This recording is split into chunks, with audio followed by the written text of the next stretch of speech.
Hey everyone, good morning. I'm sorry I forgot to upload what I was going to say on here earlier.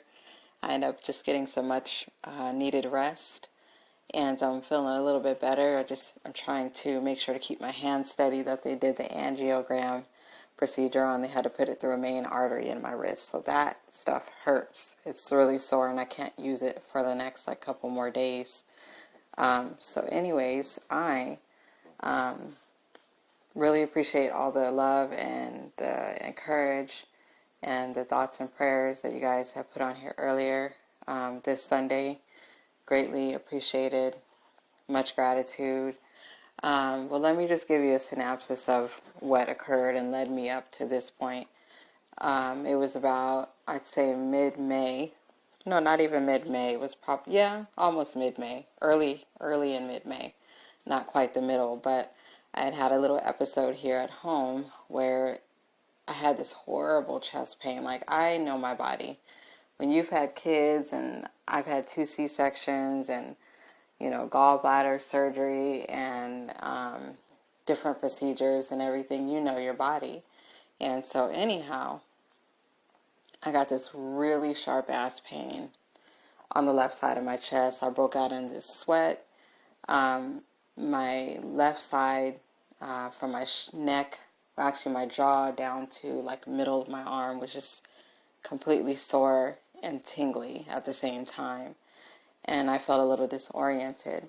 So my dumb ass, I was like, okay, well, maybe because I need to take my high blood pressure medication for the day, I took it that evening after the episode because it makes me sleepy.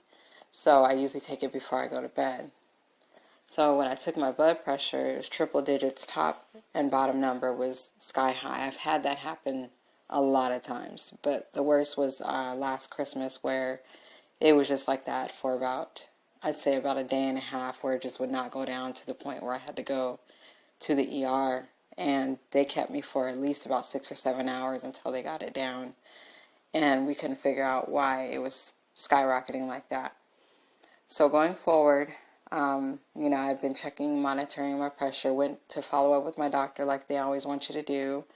She didn't know, and so she was like, well, maybe, you need to do this, do that, walk more, which I'm a walker anyway. So I may work from home, and I may not exercise as much as I should, but I do a lot of walking because my daughter's school is, walking distance. So I walk to get her every day. And I go fast, but I noticed that this particular time, the symptoms were more evident. I had the chest pain before, to where it just almost knocks out my breath, and then it goes away within a couple minutes or whatever. So I said, okay, well, this particular time I went ahead and, when it happened last month, I said, well, let me just go ahead and go, see what's up or whatever.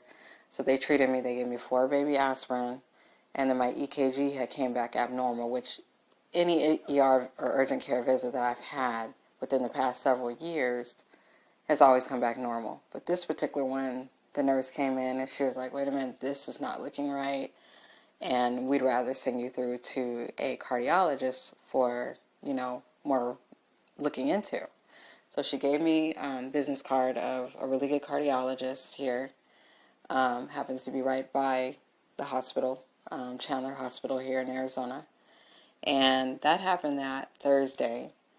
I didn't go into the ER. I wish I would have went into the ER like that Thursday night. But I'm thinking it was late. We had just put our daughter to sleep. And I'm thinking more about everybody else. And so I said, I'll just take my medicine and see how I feel in the morning. Well, my blood pressure didn't go down. The top and bottom number were still skyrocketed. So that's when I told my husband, I'm like, look, okay, we got to go ASAP. So we went. They kept me from 12:30 till about almost 9 o'clock at night, because of the chest pain that I was having and trying to do blood tests and everything. So that Friday, that happened, ER visit. And the business card that they gave me of this cardiologist named Rachel Bond here in Arizona, she was able to get me in that Monday, like immediately, because they made it sound extremely urgent. They don't play around when it comes to your heart, having a heart attack, anything with your heart, or feeling those type of symptoms, possibly stroke, which it was not, according to the EKG. So that was a blessing. So I went in on that Monday, and I visited Rachel Bond. Excellent visit for the first time with a specialist. She didn't rush me. She was very concerned and caring. And the fact that she was a woman and a black woman, which I haven't had a black doctor, not that it really matters either way, as long as they're good and they are thorough and caring and have good bedside manners. I really could care less. So she was able to get me in, and she said, I saw something on the results from the ER, but let me do a little bit of work on it. I want you to do this and that and this and that. So I followed her instructions, did my blood work, did the stress test last Monday, and that was nothing to play with because, they did 2 echograms or echocardiograms on me, one before the treadmill and one after. So on the treadmill, they have me hooked up to all kinds of little things on my chest.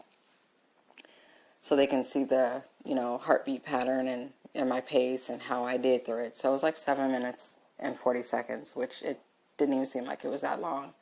Treadmill, I love treadmills. And as they inclined me, it became harder work as they inclined me on the treadmill. So the last, I would say 40 seconds, they went ahead and inclined me, but it went slower, so I had to work harder.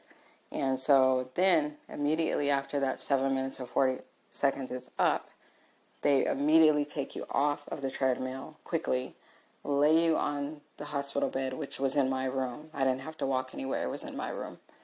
Lay you on there, on your back immediately, and then they continue to take images of your heart after the treadmill. And so when she saw that, my cardiologist, she was there right by my side.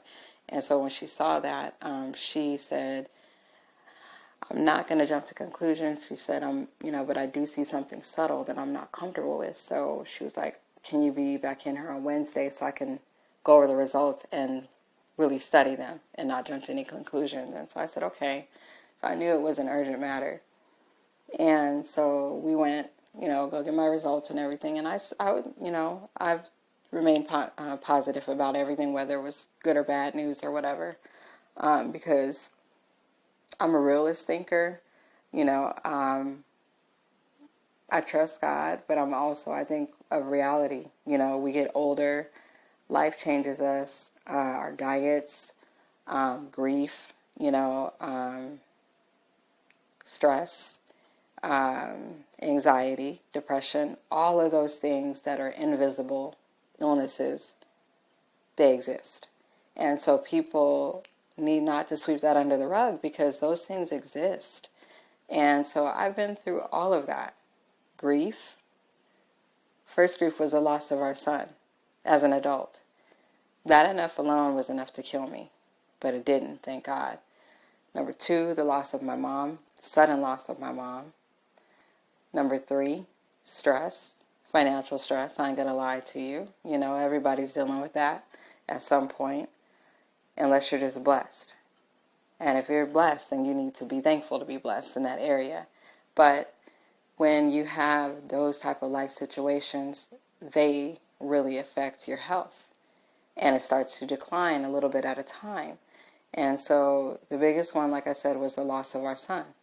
And I still grieve over that. I'm never going to stop grieving, but I get through it every day.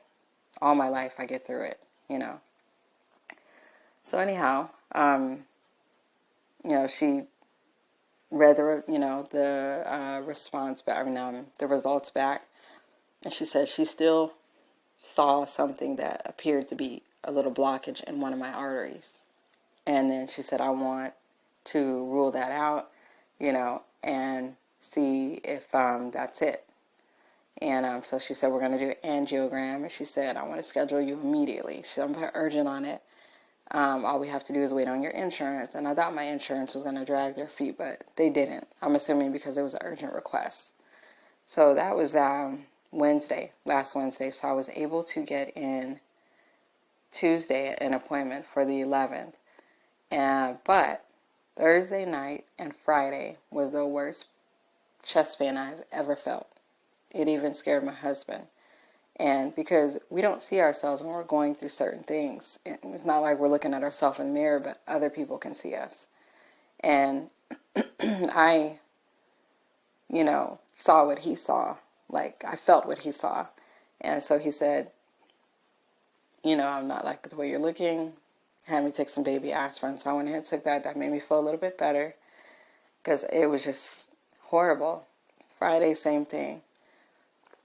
So I called Friday morning because here I am, daughter's out of school, and I'm here, in between working from home, watching my daughter, who's 7 years old, energetic, that's the kids are supposed to be, and I can't tend to her, play with her, and do certain things like I want to because of the chest pain, that I was experiencing, and the fatigue that came along with it.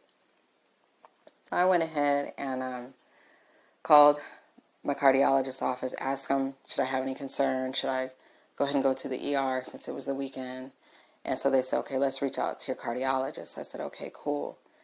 And then at that point, while I was waiting on my cardiologist, to see what she says, then they called me to schedule, my angiogram for the 11th in between. So she called me about 10 minutes after that, and she was like, I wish we could get you in sooner to that appointment, but I guess it was the way the person was scheduled that does the procedure. And she was like, however, if you still have that chest pain really bad, do not hesitate to go to the ER, and I will be there after my shift is done at the office. And she was there. I ended up going. I said, I'm not going to play around with it. Not going to, try to work that night and, get through it or whatever because it was bad. So I went to the ER. And she had already called them in advance to let them know I was going to be there. So it wasn't a long wait in the waiting room at all. So they took me back, immediately put nitroglycerin patches on me. They also gave me 2 blood thinners. And they did chest x-ray. So they did that. And the EKG, they put the EKG machine on me and took more blood. And I didn't drink a lot of fluids that day, and I got difficult veins, so they were having a really hard time. They had to use an ultrasound with gel on mine. And one lady, I think she got a little frustrated, but somebody else ended up doing it, and he didn't make it such a bad, experience or whatever. So, so I was told that my chest x-ray was good, hadn't changed, but she still saw something that was some possible blockage. I don't know what she's seeing because I'm not a cardiologist and I'm not a doctor or a specialist. So she said, so we'll go ahead and still schedule the angiogram for Saturday morning because it was, almost about 6 or 7 o'clock. And so she said, we'll schedule you for in the morning. Of course, you're going to have to stay overnight. So I already had an overnight bag already packed. I said, okay. So husband and daughter, they stayed for a while. And then they left, and then they got me up in my room before they left. And so all the nurses were great. All the attendees were great. So I got to eat and everything. And then I ate a little bit more, some graham crackers or something before midnight because I had to fast. I couldn't eat anything after midnight or drink. So I followed the instructions and everything. And that morning, I was trying to find out what time the angiogram was scheduled so I could let family know. And so they finally let me know that it was going to be around noon.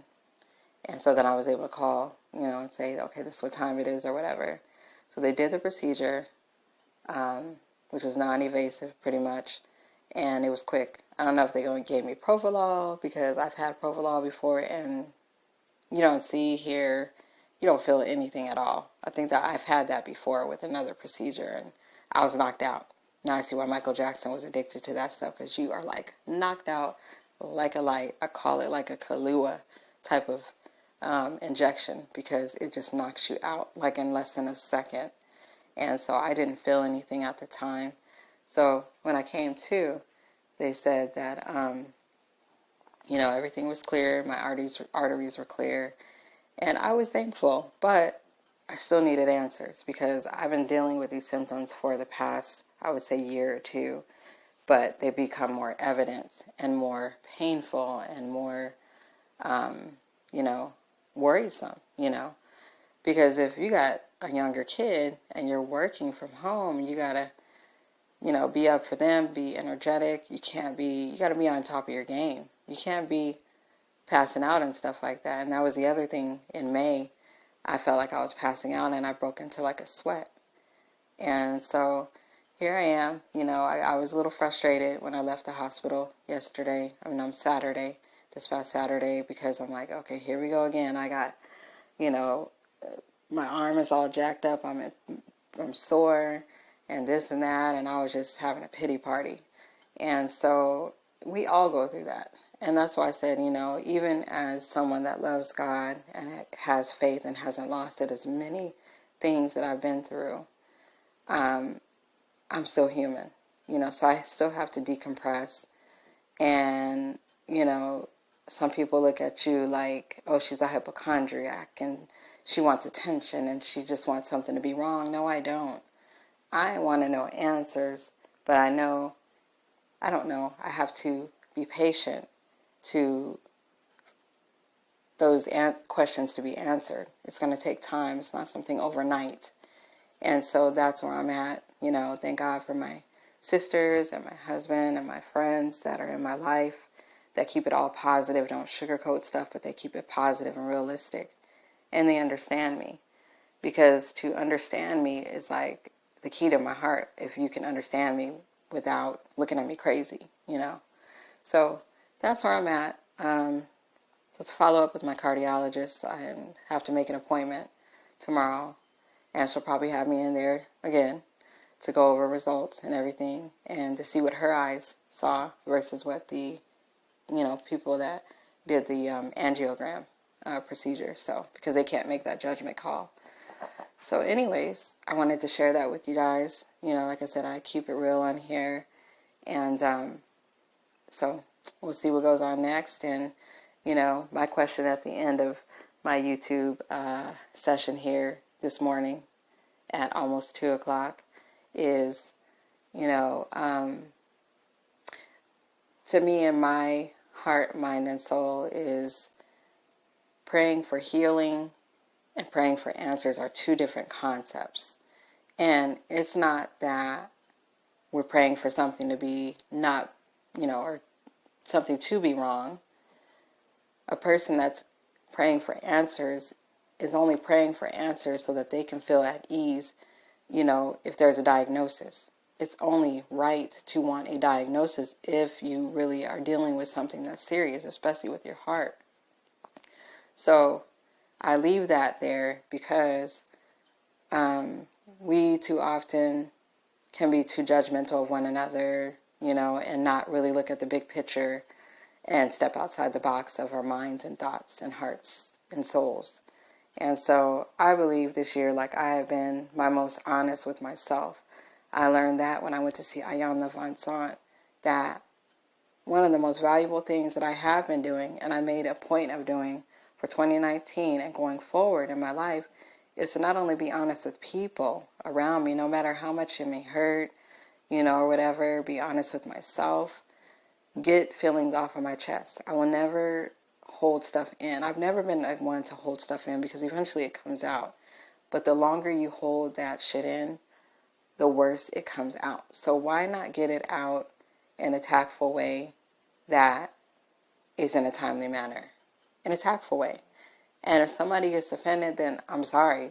I am me, and I'm not going to change who I am or who God made me to be. I've been through so much. And so the person that I am today, I wouldn't change a thing, because I'm thankful that God took me and is taking me through these journeys and challenges and everything, because I know without a test, there is no testimony. So, like I said in my post earlier, that I am from a strong family, a faithful family,